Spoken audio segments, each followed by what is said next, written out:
22, and today we're going to talk about some computational challenges of single-cell profiling. So there'll be 4 parts today. First, I'll give some intuition of what single-cell techniques are and address how they help and to explore different aspects of biology, both clinical and basic research, and then discuss some of the major computational challenges associated with these approaches. And finally, I'll give a short talk about a current project from my lab where we're looking at fungi at the single cell level.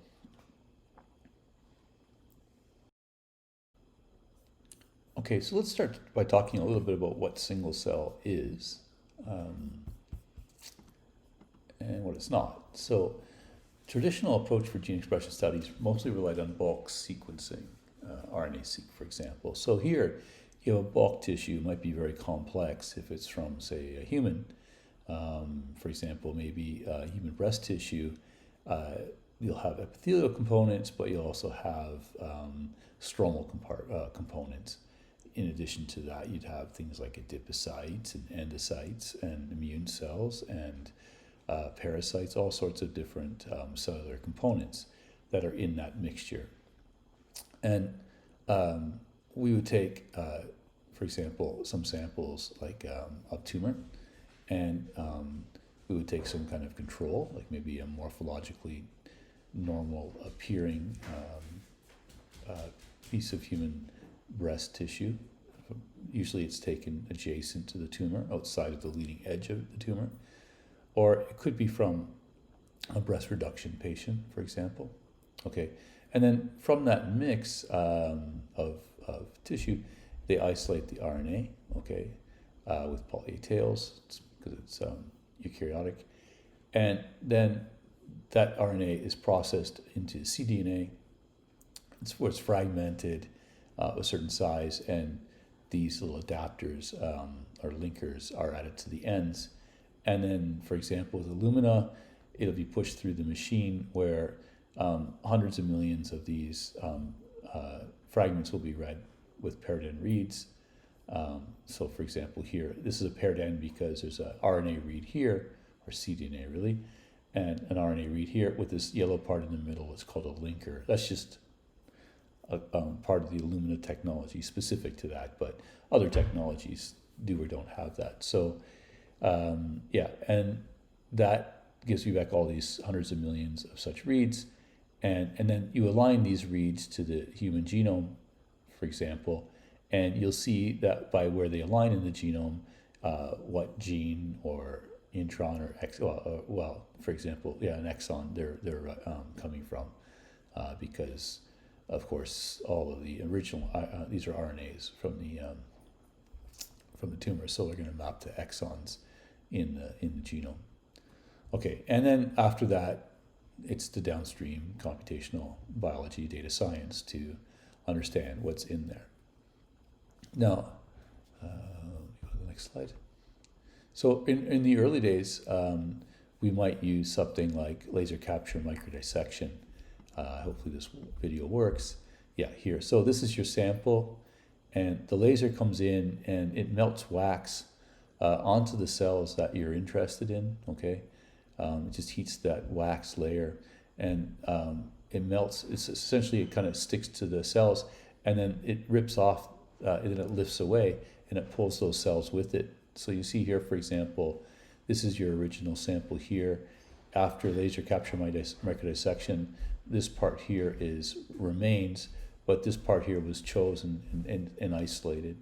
Conversely, if you wanted the epithelium, you would basically melt the wax on this part and get these cells back. So in that way, laser capture microdissection is an approach for separating out tissue cells that you want from a tissue from those that you don't want. So if you only wanted the epithelia, or you only wanted, say, the fibroblasts, that would be one way to do it. And then back in the old days, you would have used, say, some kind of fancy T4 RNA isolation and so linear amplification, several rounds, and then you would have done hybridizing and sequencing. And that's what my group did with collaborators back in 2009 in a Nature Medicine paper that looked at the microenvironment of breast tumors. But that was with a very old technology. Arcturus laser capture microdissection followed by Agilent microarrays. We wouldn't use the microarrays anymore today. Sorry, it was a T7 amplification. I misspoke before. Well, there are problems with those old techniques. They had so little RNA, and back in the day, we didn't have the kits we have now for really, getting a lot of amplification. But they would work, right? They did work back then, and we could, for instance, we looked at invasive ductal carcinoma, and we separated the stroma from the epithelial from the blood vasculature, essentially the endothelial cells, and we did this both in normal breast. They were mostly breast reduction individuals, and so we could look at the epithelia in isolation or the stroma in isolation. And we also compared those with invasive carcinoma. And this is a global heat map, which you guys are all pretty familiar with now. I mean, this was still, back in the day, generated by a microarray, but the principle is the same. Each row here is one of 20,000 genes. Each column is one of the tissues. And TE stands for tumor epithelia, that's these guys. Normal epithelia, these guys. Normal stroma, these guys. And tumor stroma. And you can see pretty clearly that those 4 different cell types give very different gene expression patterns. So actually very different, right? If you look at even normal stroma and tumor stroma, they're different. So those differences are perhaps cancer related. And same thing with tumor and normal epi. So for example, these cells here are off in the tumor and these are up. So red means overexpressed compared to the median profile for that gene. And green means underexpressed. So there's definitely changes, and very broad changes. Like, look at this, all these cells here are different between the stroma and the epithelia. So those changes are quite broad and significant. So we shouldn't ignore them. Now, let me go back here for a second. Bulk profiling, if you hadn't used laser capture microdissection, just takes all of this material, right, and mixes it together. And so bulk RNA profiling, or bulk profiling of any sorts, whether it's proteomics or transcriptomics, it's really looking at this mixture of different populations, right, cell populations. And there's this big averaging effect, right? You should stop the video and ask yourself, if you were to focus on, say, this gene here, like that, what would we see if we had done bulk profiling instead of splitting it up into these 4 components, right? Or if we just looked at tumor and normal epi, tumor and tumor stroma, tumor epi versus tumor stroma, let's say here, these guys, tumor epi and tumor stroma, what would happen if all those cells had been mixed together in one sample and sequenced all together? Well, back in the day when we used LCM, it was a lot of work to use this machine to separate individual cells. And when we looked at bulk profiling, for example, of the HER2 amplicon, something you guys are all familiar with by this point, ERB2, GRAB7, etc., the other genes that are in the amplicon, looks pretty strong. Those genes in a HER2 positive patient look very overexpressed relative to everybody else. But in LCM data, it's much more sporadic. And that's probably largely because there's so few cells, and with the microarrays at the time, there was a lot of signal lost. Although I think that even today, if we were to do RNA-seq on those samples, it would still be a problem with signal loss. So it wasn't just the technology. Now, in 2015 or thereabouts, there was a series of papers led by Makosko et al. That really were a huge advancement for looking at small samples with small amounts of material. This is this microscope-based droplet sequencers, and that was the paper I put in the required reading. I didn't expect you to read the whole paper. I just want you to understand the basic concepts of it that underline the beginning fundamental idea. And this is from McCarroll's lab at Harvard, and Avi Regev, who's now, she's an incredible researcher who's just now left for Genentech, and she publishes about 18,000 papers a day, and they're all extremely good. So yeah, let's talk about that a little bit. It's quite nice. The microdrop or microscope-based droplet sequencer. Okay, this is PDMS. It's a type of gel for microfluidics. This is what it actually looks like here. This little cartoon is exactly this region here, okay? And I don't know what these squiggles are. It has to do with complicated, I guess, nanoliter fluidics, and they controls pressure, flow, etc. Well, we can ignore it. We'll just leave the engineers worry about that. And what you do see in this little region here is an input along this way, and two inputs this way, and two inputs that way, and the flow is in this direction. I'll show you a video in a second. Sorry, just needed a drink. Okay, so along this channel, we have bar-coded beads that are coming in, and I'm going to explain those bar-coded beads in a little bit. Along this channel, in this channel, we're injecting cells in suspension, okay? And in this channel, we're injecting a biological oil. And so what happens is that when this is flowing down and the oil comes in, it causes droplets to be formed. And sometimes the droplets contain just a bead or microparticle, they're called. Sometimes they'll contain a cell, and sometimes they'll contain both a microparticle or bead and a cell, and that's when the magic occurs. Let's see, I have some videos to show.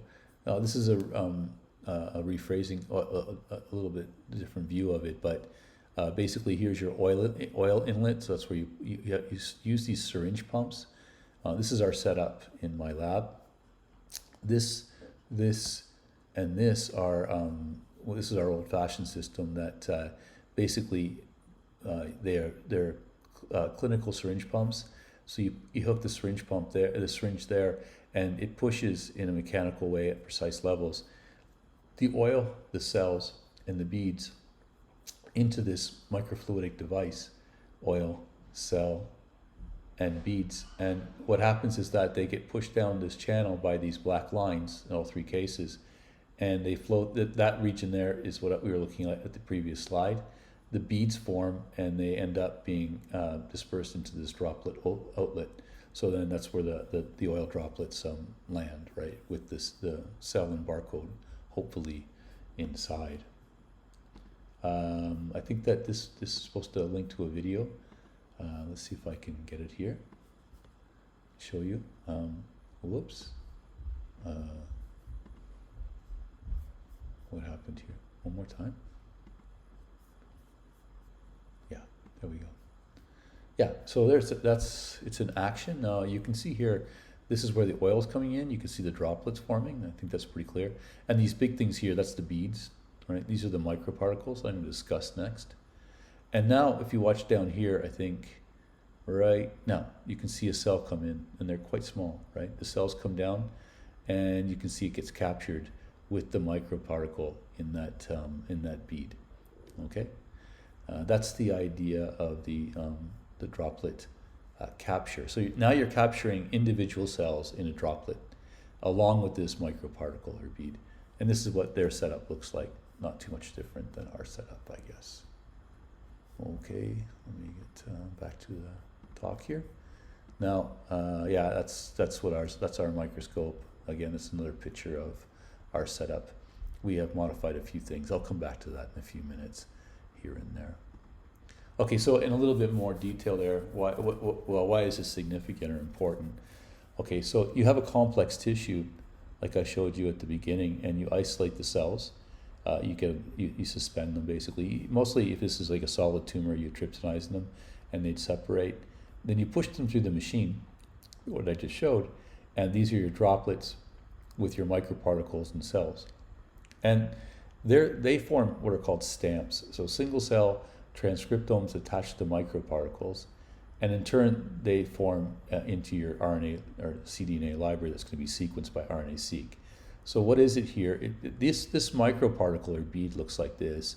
It has about 10 to the 8 of these oligonucleotides tethered off of its surface, okay? And each one of those oligonucleotides like this has a PCR handle, a cell barcode, and a UMI, and a poly T tail. Okay, so each of these components has an important role to play.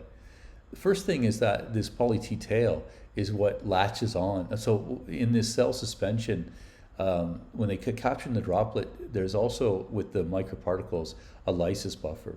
And that lysis buffer then pops the cells, and the RNAs, the mRNAs in those cells is now free to roam. And it will hybridize with the poly T tail of the primer bead, this guy right here, the poly T tail there. Now, that's a good thing. So now that now all of the mRNA, well, not all, but hopefully a lot of the mRNAs from the cell that's in that bead with it are all tethered to this same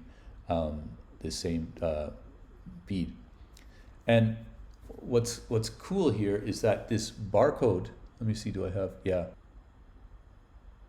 Okay, so this is shows it a bit more precisely. This is my bead, and with my PCR cell and UMI. So here's my poly T, and then my UMI is in here, and my barcode, I think it's something like 12 base pairs long. Don't quote me on that. It's been a little while since I looked. And then your primers at the up top here. And so more precisely now, what happens is that my mRNA with the poly A hybridizes to the poly T, that's this guy right here, right, that part. And so it's hybridized there, and this is just tethered off of it. And the first step is the reverse transcription of the first strand synthesis. So this is extended here, and by the reverse transcriptase, and you get the CCC along there, okay? And then you have the template switch, so it goes back, and now it's from the RNA to the TS oligo all the way down here, okay, down there, and finally this second strand is synthesized. And so now basically what you can observe is that this bead has the original TTT, but now it has the sequence complementary to the mRNA that was captured, along with this the primer TSO oligo machinery down here. That's this sequence right down there, right, with your primer. Okay, so that's kind of a nifty little trick with the genomics, is to get the barcode here integrated with the captured mRNA from the cell. And now every mRNA will have the same barcode, because the barcode is the same on every one of these oligonucleotides. And so every mRNA that's captured with this bead will get that same barcode, you see. Now the UMI, let's not worry about that too much right now. It's a technical thing where it's different for every oligonucleotide here on the bead.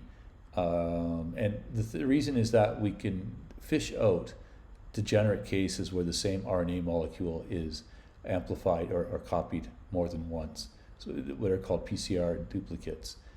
So that's a way of sort of purifying your data a little bit. We don't need to worry too much about those, but it stands for universal molecular identifier. Okay, so now basically what we have is the cell barcode. In each of our cDNAs that were generated from the captured mRNAs, we have the cell barcode, this UMI, and then we have the actual, we have about 50 base pairs of the cDNA that comes from the mRNA. And this green here is one barcode, this blue is a different barcode, and you can see this guy, this light blue, is the same as this light blue. That means that these two transcriptomes came from the same cell. These two transcripts came from the same transcriptome, from the same cell that was captured in one oil droplet with that bead. And so, yeah, also I guess, what's some other examples here? This green, well, maybe there aren't more examples of duplicate colors, but when you see the same color twice, it means they're from the same cell. And you get hundreds of millions of these reads, right? So the color here is what cell it came from. And now I can regroup these hundreds of millions of reads. These are all the red ones, all the blue ones, and that's from one cell, etc. So now you know which transcripts came from which cells. Okay. And from that, you can form this matrix which is basically rows of genes, every gene, and this is cell one saw one copy of that gene, cell two saw two copies of it, etc. Okay, and so that's the fundamental of at least droplet-based single cell sequencing techniques. And if you're not really clear how that works right now, you should stop the video and go and maybe back it up a little bit to make sure that you get the basic idea. And when Microsco et al. In their original paper, they looked at 49,000 cells from the retinas of 14-day-old mice. So that's a big study at the time. I think last week there was a paper put out with 4 million cells, so it's moving fast. But at the time, 49,000 single cells is a lot. And they found that these 50,000 cells had about 39 different broad transcriptional patterns. So that was interesting, because it basically said that there was 39 maybe different cell types, or maybe 20 different cell types, but then some of the cell types were in different states, etc. It wasn't really clear. And that was their big bioinformatic challenge then, is to look at those patterns and try to understand which ones correspond to different cell types that are known. So for example, the photoreceptors or the glia, etc. And also hopefully to identify perhaps new types of cells that they didn't know about. Or maybe, for example, glia cells that were in 2 or 3 or 4 different states. And so the bioinformatics challenge is to understand what is the role of each of these different cell types or cell states are, right? So 50,000 cells and about 40 different patterns. So that's pretty interesting, right? Something that you wouldn't get from bulk profiling. And if you were to sequence 50,000 cells in bulk, all of these 40 patterns would be averaged together, and you wouldn't be able to see them. And you can ask yourself now what Simpson's paradox has to do with this. Remember Simpson's paradox from one of the earlier lectures. That's what we're going to come back to today. Well, in my lab, we were pretty interested in optimizing that DROP-seq, or getting a cheap version of it. One thing we did was we built a machine ourselves, instead of purchasing. Well, we do have the Microscope microscope model, but then we built, based on the Stevenson design from NYU, using a 3D printer, we built a platform and bought a really cheap monitor. This is a $50 Raspberry Pi touchscreen, and inside of here is a Raspberry Pi controller. It's just underneath here. Oh, here it is right there. No, that's not the Raspberry Pi, I'm sorry. But the Raspberry Pi is a processor. It was designed to be really cheap for schools in, I think, England, and it costs maybe $50. It's basically a processor like you'd have in a PC, not quite as strong, but pretty close. And it has basically anything a normal processor would have, and so you can hook up USB connectors to it, or all sorts of different devices. In our case here, we built our own computer chip that controlled the pumps and the magnetic stirrer and the air, the pressure regulators. The Raspberry Pi through the screen controlled all of those devices, and the different, like I said before, all of these plastic components we used a 3D printer to create. So in total, the whole system cost below $1,500 to build and to use. Oh yeah, up here, sorry. This is the PDMS. That's that little device that we were looking at in the previous slides. These little white lines are coming from these Eppendorfs, and that's where the solution oil and cells are coming from. And that's a blow up of the PDMS device. At the beginning we bought these, and later we started to make our own. And you can see here in this image the oil droplets. Some of them are empty, and some of them have a single microparticle. You can't see the cells because they're too small, but you can see the microparticle. Here you can see a doublet, so every once in a while what will happen is 2 microparticles, beads, I use those 2 words interchangeably, they end up in the same oil droplet by chance, which is not good, but it doesn't happen too often. It's controlled by a super Poissonian distribution, in fact. And so that's kind of interesting because this is what ours look like, some more. And it was kind of interesting to build all these things from scratch. There's the Hallett version 1.0 Concordia chip. And that's my grad students welding and hurting their fingers, putting everything together. And that's what DROP-seq version 1.0 looked like. Somehow, we don't really know who, dropped it on the floor, and and we didn't really weld down everything too well. But that was version 1.0, and it worked just fine. And we got a little bit better at it over time, gotten much better at it, in fact. And we've used it to profile lots of cells in the same kind of way. So this is not our data, but this is from another paper that used the same device, or close to the same device, where they looked at about 9,000 cells. So each column is one cell, and each row is a gene, okay? And what they saw is about 76 different patterns. Here is that they're able to go in and say, well, what genes are these? And by looking at what genes they are, they could decide that they're, with some certainty, that they're B cells, that these are the CD4 plus cells, and then these are some other kind of form of CD4 cells, fibroblast, etc. So you can see how that bulk tissue is just segregated into its constituent parts by looking at this single cell level. And this is a different visualization here of the same cells, and they've labeled these different clusters from the previous heat map in this way here. Okay, so it's pretty powerful, right? And there's commercial systems out there, like the 10x Chromium. They can be quite expensive, both the machine and running each sample.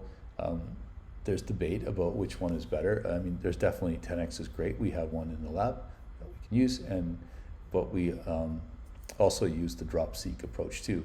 There's minor differences between how the 10x works and how DROP-seq works. What my lab's not really a single cell lab. It wasn't our intention. What we really are interested in is a technique called PERTURB-seq.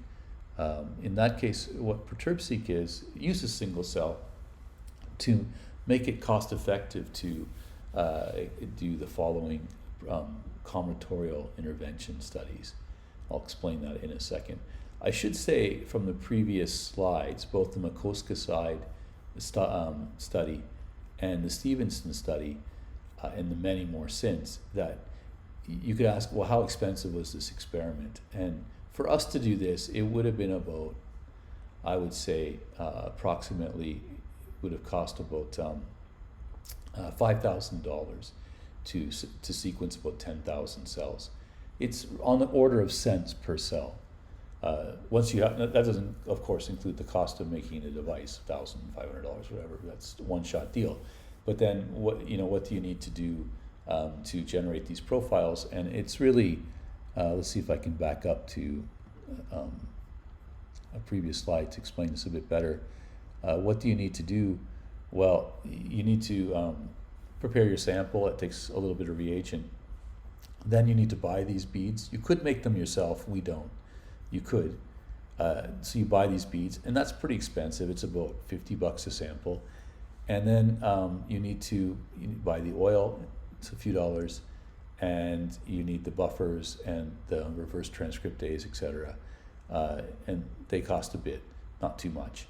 And then once it's captured, then you need to sequence. And the sequencing is about, probably about, let's say, $2,500 for 10,000 cells. Okay, so no, it's not very much more expensive than RNA-seq in bulk anymore, really, to be honest. It's pretty close. It costs us basically about $350 to prepare a sample with our approach, and then to see the sequencing, of course, depends on how many cells you want to sequence, right? I should say that too, is you could multiplex different samples together This is probably multiplexed from multiple samples, if I remember correctly.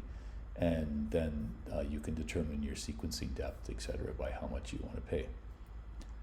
Okay. A lot of what my lab does is based on the idea of PERTURB-seq. We built our system based heavily on this paper from Dixit et al. From 2016, and a second paper from Adamson et al. In the same issue. In this first paper here, in the original system, they used a knockout of genes via the Crispr Cas9 technique. I won't go into Crispr Cas9 here, but I'm sure that most of you have some idea of what Crispr Cas9 does. Let me show you here. So the idea, so Crispr Cas9 can be used to knock out genes. So you go in and just basically target that gene in a smart way and make it useless. So you do that by designing these so-called sgRNAs, like for example here, called guides AB.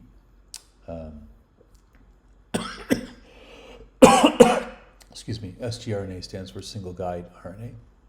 And if we were interested in genes, say 5 genes, we'd design a guide A for the first gene, B for the second gene, etc. In our context, we're interested in several genes related to breast cancer.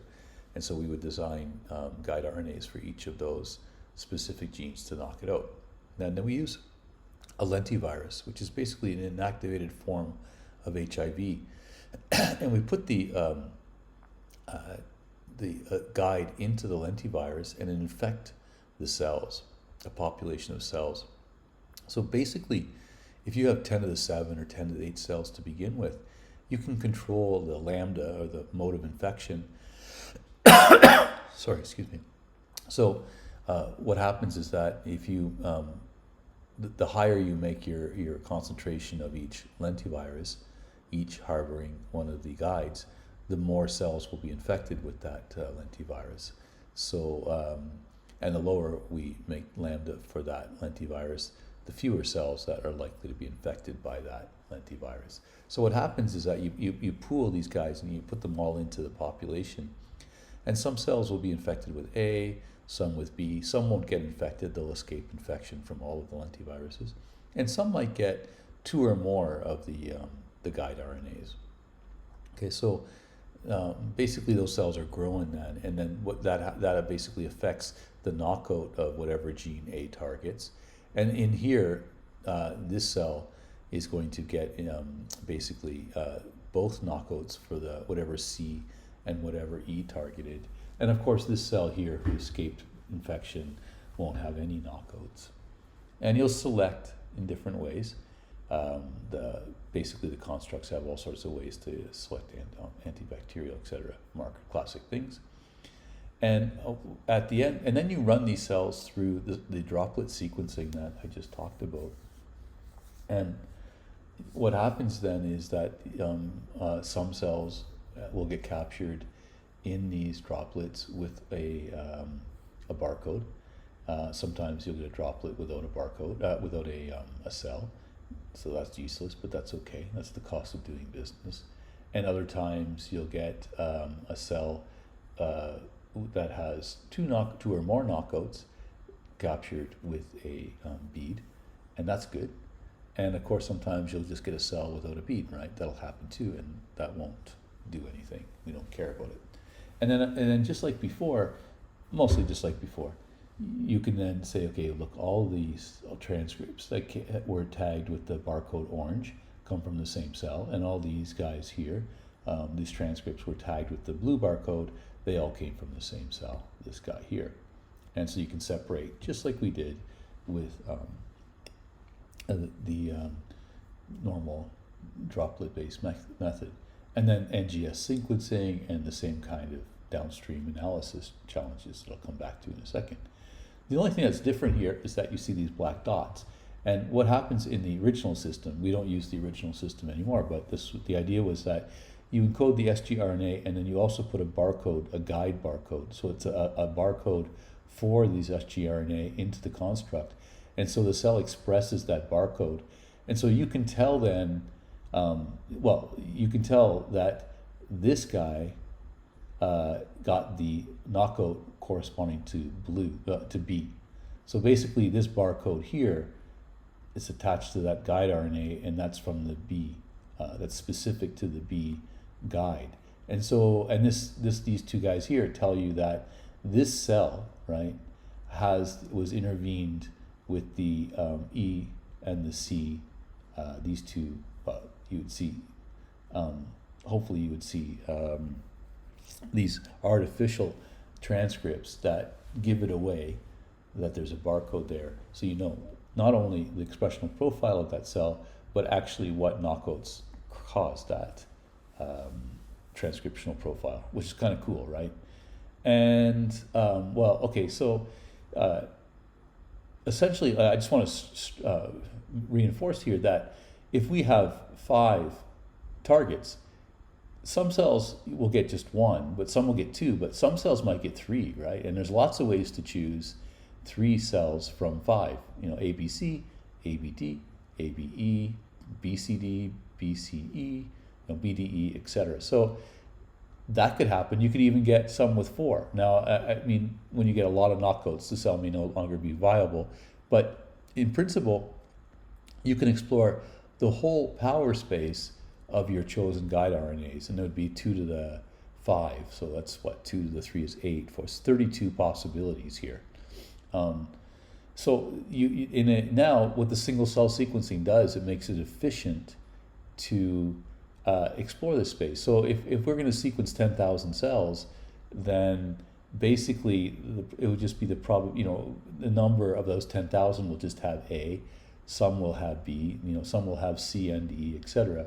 And you wouldn't expect many to have all 3, 4, 5 knockouts at the same time, but some of your cells that you sequence will. And so now you're left with this very, very interesting bioinformatic challenge of trying to then reconstruct the underlying network that describes the control between these your guides. So basically, when you knock out A, what is the transcriptional effect? When you knock out B, what is the transcriptional effect? What if you knock out A and B together? Is it just basically A plus B, or is there synergy that occurs? Do we see all sorts of strange things happen because both are knocked out at the same time? And in the original paper, they had a method from a really famous bioinformatician. His name is Friedman. That's based on basically a linear model that we've seen in class. Pretty straightforward in a sense. A little bit of complicating factors, but something that, if you were to sit down, you would understand from our classes on regression and logistic regression. And that was a way of trying to learn what the regulatory network looks like. So let me, here, this is your classic heat map. So these are along here what different cells, okay, and then genes are the rows. And you can see that different cells have different genes, and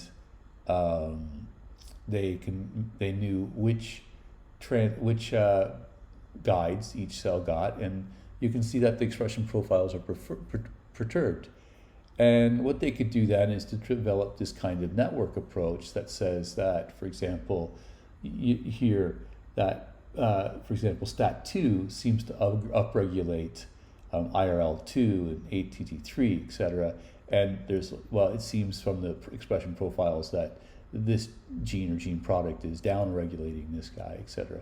And so they could infer all sorts of effects and start to understand how the cell is wired, right? And that's really what my lab is really, really interested in. This was the original mathematics.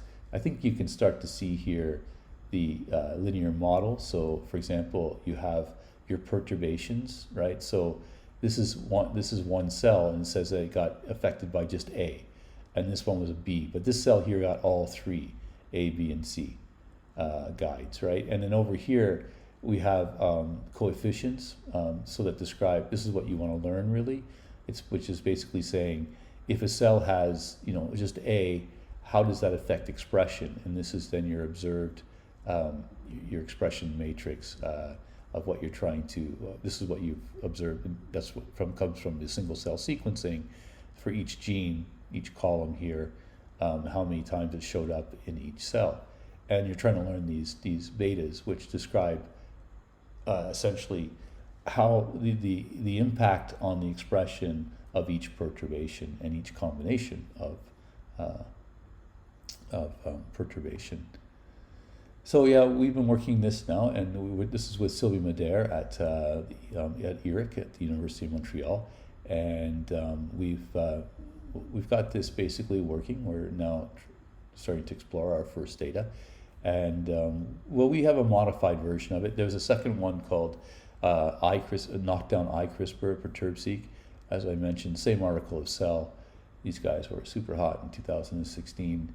Not too long ago, and basically it's very similar to what I just described, but it's, instead of being a knockout where it knocks the gene out in the genome, this knocks down the gene, so it destroys the transcript, and it looks pretty similar, you know, when you look at how it's implemented, and we've also implemented a version of that. It's not exactly the same one, but and they had their own bioinformatic approach where they studied the unfolded protein response that's related to protein folding stress, ER stress, and I won't go into the details of that, but yeah, so in the last 5 years there have been all sorts of different approaches that use the fundamental idea of DROP-seq to study different parts of the genome. So you could study enhancers.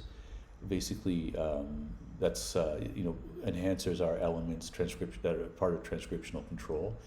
Chromatin accessibility. We've tried to get this running in our lab, not entirely successful, but that's called SC attack-seq or snare-seq. You can look at chromatin states. You could look at the single cell level. You could look at copy number variations. We have in our lab other approaches that are working for detecting methylation. And you can do many of these things simultaneously. One interesting approach is Sightseq that we use. This is a pretty cool idea. So it's, I guess the point here is that it's not just about transcriptomics, that we could do lots of different things.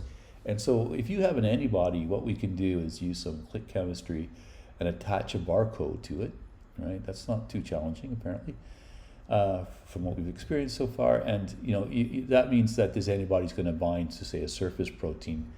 And you then basically then introduce these to your cells, and the antibody will bind to those cells, right?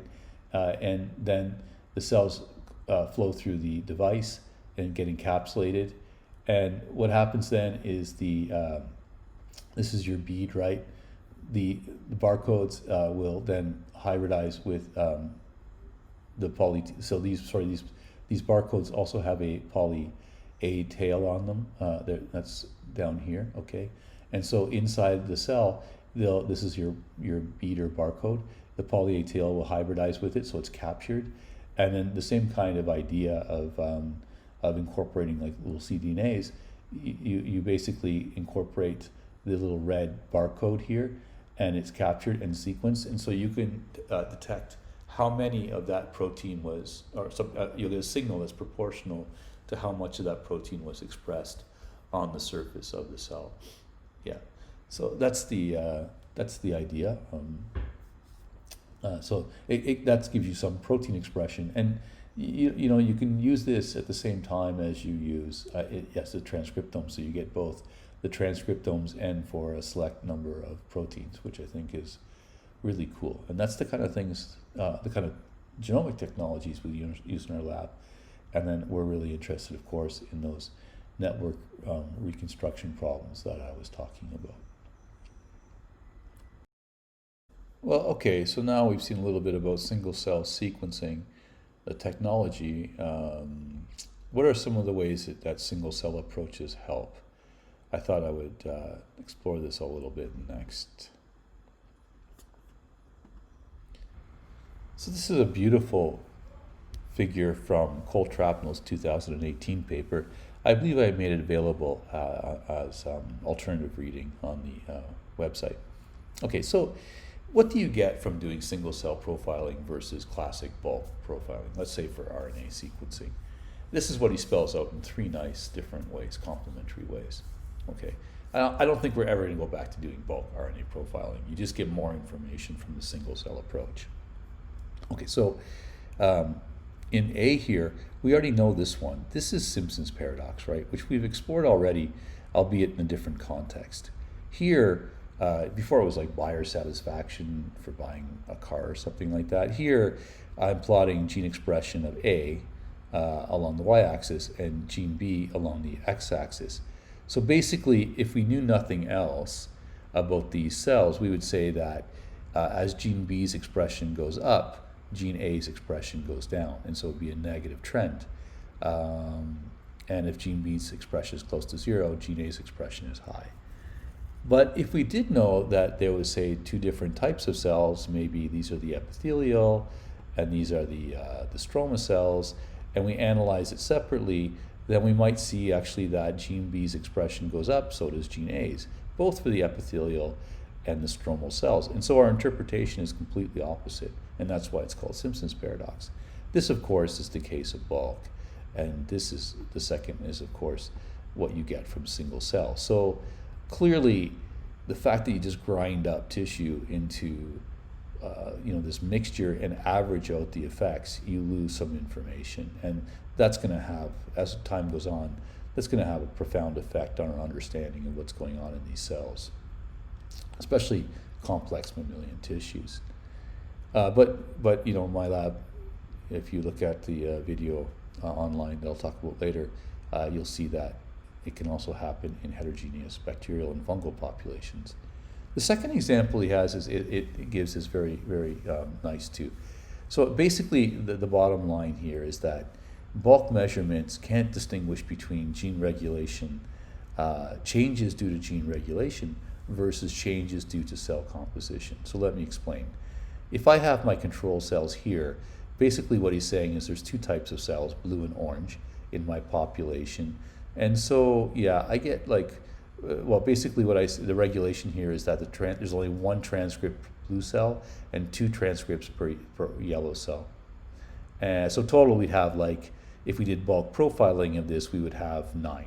I would be our count would be 9 roughly, right? This is just a made up example.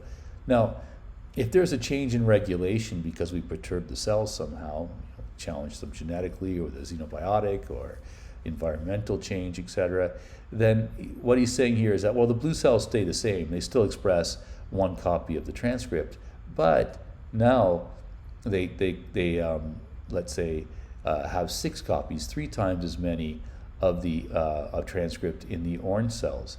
So the composition of this population hasn't changed. It's 3 blue, 3 orange in control, 3 blue, 3 orange in the perturbed population. But you definitely, if you were to sequence this, you'd see roughly 1, 2, 3, 6 times 3. So you'd see, 19 transcripts, right? So you'll see a change in expression, but it's due to regulation. Now, if I come down here, what he's saying is that, well, there's no change in regulation.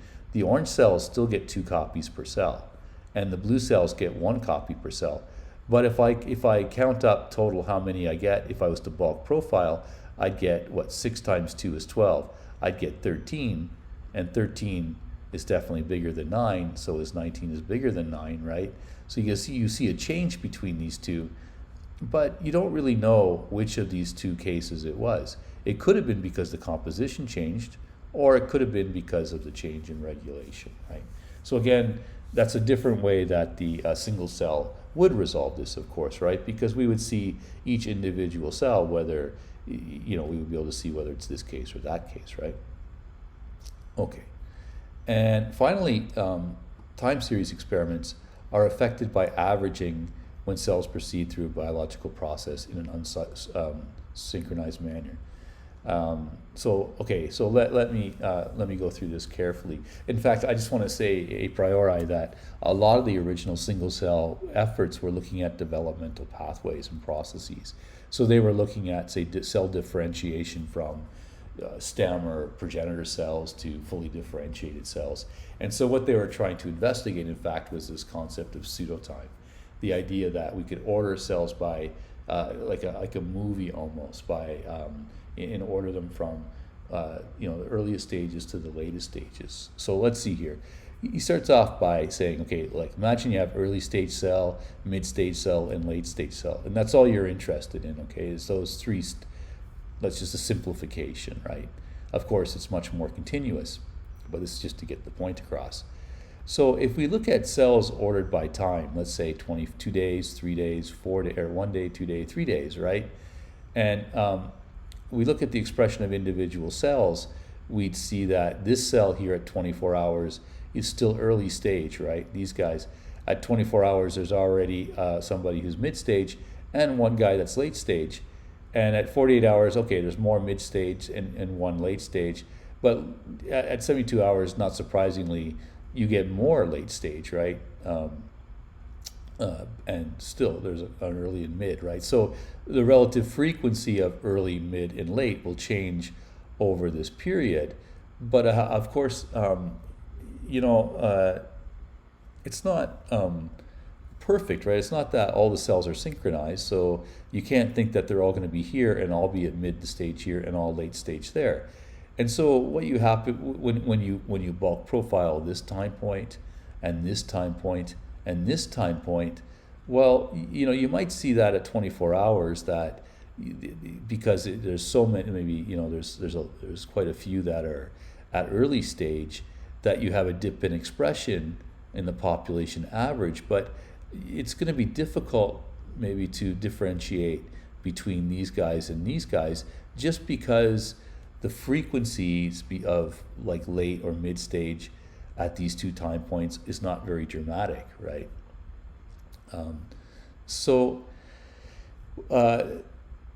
That's what happens if you were to sequence at these three time points. You would get average profiles. Now, instead, if you were to put, say, all these cells together and do single cell profiling, then regardless of the time point you sequence them at, like this one here comes from 48 hours, and this one here might come from 72 hours. Instead, you look at the cell itself and you say, oh, that's early stage clearly, and these guys are mid stage, and these guys are late stage, and now what you can do when you order them along this profile is get a very clear picture of what the difference in expression are, and that's just super brilliant images that that are just so interesting to stare at.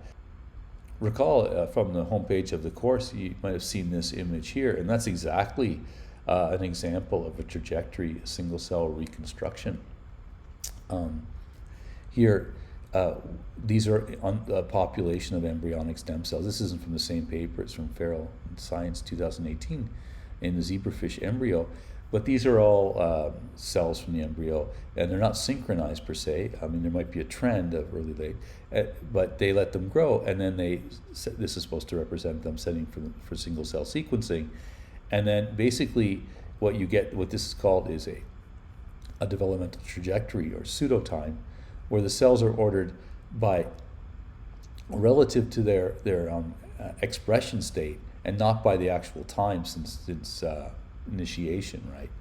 And you see this beautiful branching pattern where you come in here and these ones branch off to the mid and hindbrain, neural crest, etc., and then these ones break off to the actual mesoderm and the endoderm, etc. So yeah, all of these intermediate, every point here is an expression profile, but you can see the cells going from fully de-differentiated to fully differentiated states, right?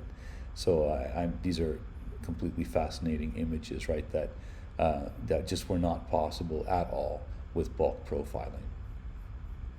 Yeah, so it's worth spending some time to make sure that you understand the core of that. Well, I highly recommend that you read the 11 Grand Challenges in Single Cell Data Science if you can find the time. It really underscores the difficulty of the field, but the incredible promise that it holds too. It's really biology mixed with data science, computational biology to the nth degree. You can't have one without the other here. Great genomics, great data science, but also really deep insight into biological systems of all types. But yeah, so if you have a chance, it's good for you to take a look at that. This is a really nice figure.